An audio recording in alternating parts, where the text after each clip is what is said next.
Assalamu alaikum туугандар.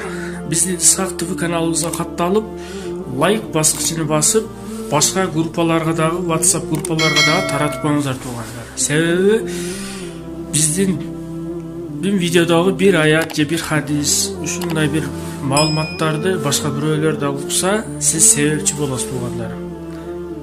Жана сооп болот. Ошондуктан туугандар группаларга ойлонбостон тарката бериңиздер. Биздин Дарегүл Исхак ТВ каналы.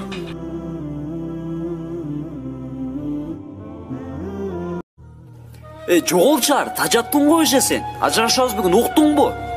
Мен да сенден тажабыттым. Көргөн көзүм жок. Ата, апаң кетсе бізге ким карайт?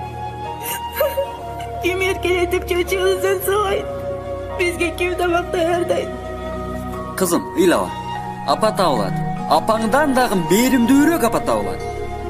Ата, сизге аял да табылат. Апама күйөө да табылат. А бизге ата-эне табылбайт. Таарынамын, тагдырыма капамын. Ызычуусу бүтпөйт энем атамдын. Бир күн да жок кубанычка бөлөгөн. Көз жаш менен өтөр болду жаштыгым. Энем айтса, тажадым деп мен сендин.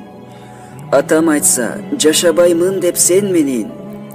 Ата-эненин мээримин татып тойбогон. Айткылачы, каламын мен ким менен? Ойлон ата, балдарың бар жылмайган. Жашта эмес, басып калган улгайган. Апа менин тагдырымды бузбагын. Уул кызың жетим болот жаштайдан. Я Робби, калтырбачы мени жалгыз.